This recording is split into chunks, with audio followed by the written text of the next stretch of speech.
Assalamualaikum warahmatullahi wabarakatuh. Hai anak-anak, selamat pagi. Bagaimana kabar kalian? Semoga selalu sehat ya, dan tetap semangat belajar walaupun kalian harus belajar dari rumah. Anak-anak, hari ini kalian akan belajar bersama ibu. Sebelum kalian mulai belajar, jangan lupa untuk berdoa terlebih dahulu ya. Silakan berdoa menurut agama dan keyakinan masing-masing. Nah, sudah selesai? Anak-anak, hari ini kita akan belajar tema 1, indahnya kebersamaan, subtema 1, keberagaman budaya bangsa, pembelajaran 3. Nah, apakah kalian sudah siap belajar? Siap kan? Mari kita mulai.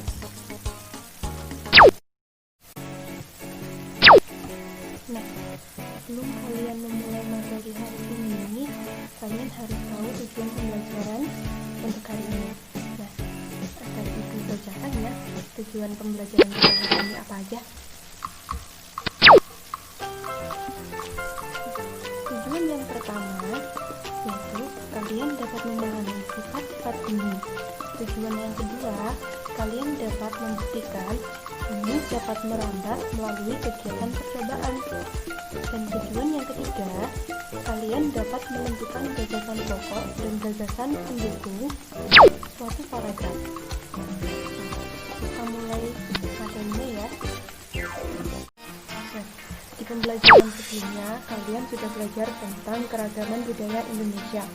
Salah satunya adalah keberagaman alat musik tradisional. Sekarang perhatikan gambar-gambar berikut ini ya. Ada kendang, ada angklung, ada kecapi. Dari ketiga alat musik ini, ketika kalian mainkan akan menghasilkan bunyi yang berbeda. Tahukah kalian bagaimana bunyi dapat terdengar sampai ke telinga kita? Ingin tahu? Mari kita ke materi berikutnya.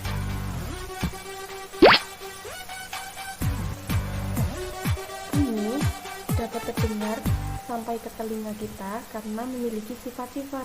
Nah, ada 3 sifat bunyi. Yang pertama, bunyi dapat merambat melalui zat padat, zat cair, dan gas. Yang kedua, bunyi tidak dapat merambat di ruang hampa. Yang ketiga, bunyi dapat dibuat dan dipantulkan. Nah, untuk yang pertama, contoh bunyi dapat merambat melalui zat padat, zat cair, dan gas.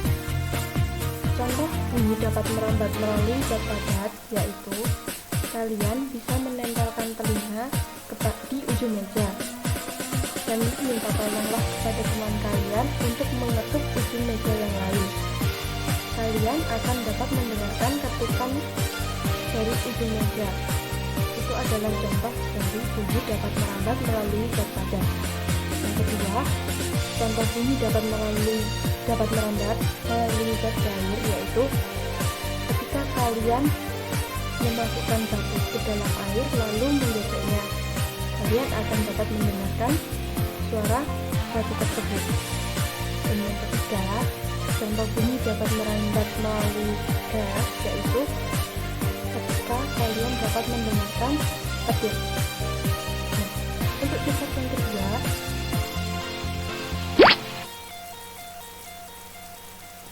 bunyi tidak dapat merambat di ruang hampa.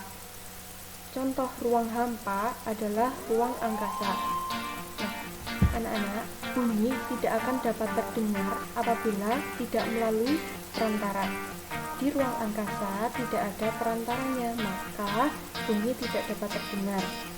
Ketika astronot berada di ruang angkasa, walaupun ia akan berteriak sekencang-kencangnya, tidak akan terdengar oleh astronot yang lain. Nah, sifat bunyi yang ketiga yaitu bunyi dapat diserap dan dapat dipantulkan. Ketika bunyi melalui sebuah benda, bunyi tersebut akan mengenai permukaan benda. Nah, ketika bunyi mengenai permukaan benda yang keras, bunyi tersebut akan dipantulkan. Contohnya, ketika kalian menghadap ke dinding, lalu kalian berteriak, maka bunyi tersebut akan dipantulkan. Nah, ketika bunyi mengenai permukaan benda yang lunak, maka bunyi tersebut akan diselap. Contohnya yaitu karet, kain, atau gabus.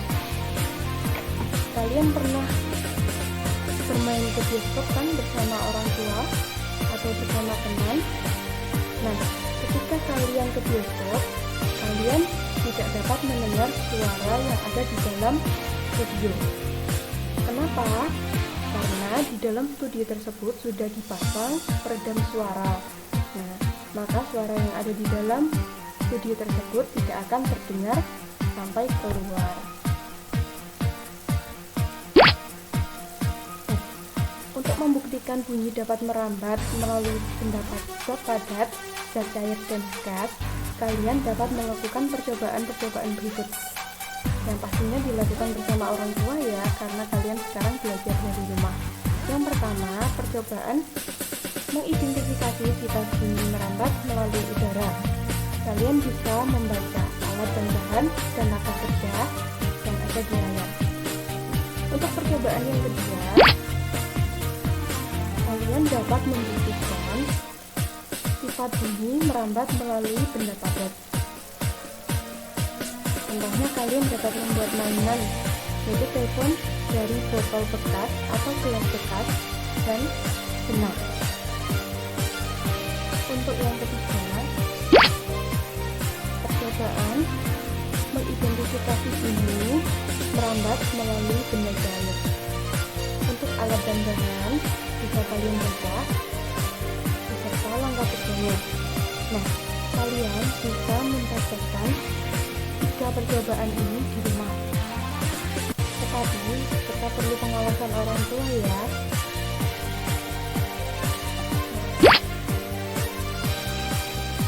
Materi selanjutnya, pada pembelajaran sebelumnya kamu sudah membaca cerita tentang siap menghadapi musim hujan. Bacalah sekali lagi cerita tersebut dan carilah gagasan pokok dan gagasan pendukungnya. Bacaannya seperti yang ada di layar ya. Sudah pernah kan? Nah, masih ingatkah kalian tentang gagasan pokok dan gagasan pendukung?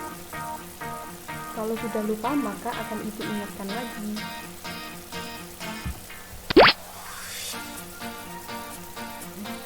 Gagasan pokok biasanya disebut juga gagasan utama, ide pokok, atau pokok pikiran. Setiap paragraf hanya memiliki satu gagasan pokok. Nah, gagasan pokok pada setiap paragraf bisa terletak di awal kalimat, di tengah, ataupun di akhir. Untuk gagasan pendukung, biasa disebut juga sebagai gagasan penjelas. Sifatnya yaitu menjelaskan dan menegaskan gagasan pokok. Nah, biasanya dinyatakan dalam beberapa kalimat.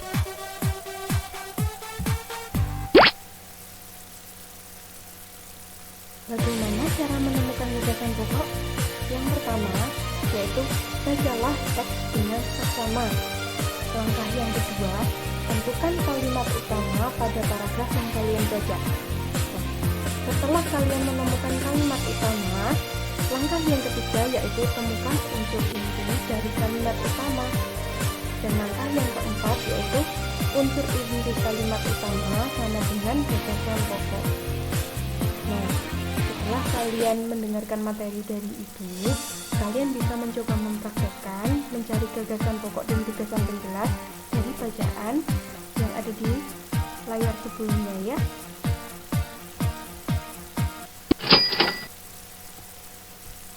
Nah, setelah pembelajaran yang sudah Ibu sampaikan, Ibu akan menyampaikan kesimpulan dari pembelajaran hari ini. Yang pertama, bunyi berasal dari benda yang bergetar.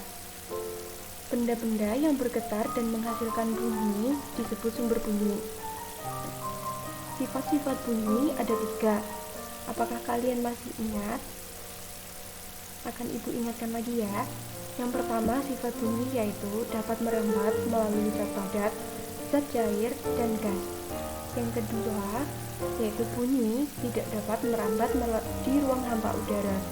Yang ketiga, bunyi dapat diserap dan dapat dipantulkan.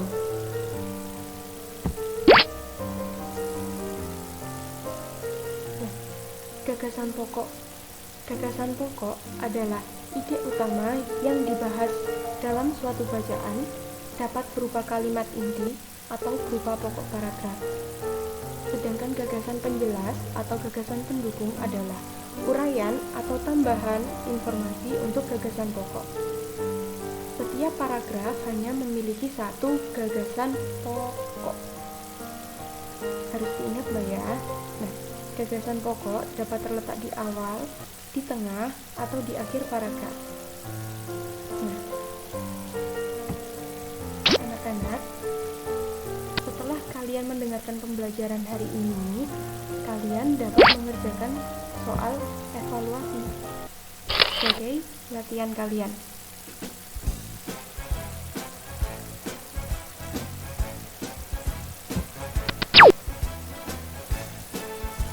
Mengerjakan soal evaluasi, kalian harus mengetahui petunjuknya terlebih dahulu, yaitu 1. Berdoalah terlebih dahulu sebelum mengerjakan soal evaluasi. Yang kedua, kerjakan dengan sungguh-sungguh ya. Nah, untuk mengerjakan soal evaluasi, kalian dapat mengklik tombol start. Nah, dan jangan lupa pastikan sudah tersambung dengan koneksi internet ya.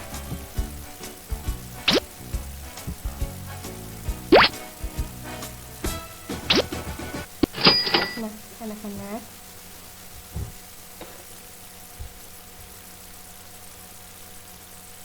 jangan lupa untuk selalu jaga kesehatan dan jangan lupa sering-sering cuci tangan setelah kalian bepergian atau keluar. Tetap jaga kesehatan dan tetap semangat belajar. Nah, sekian pembelajaran hari ini. Semoga bermanfaat dan kita akan bertemu di lain waktu. Tetap semangat belajar ya. Wassalamualaikum warahmatullahi wabarakatuh.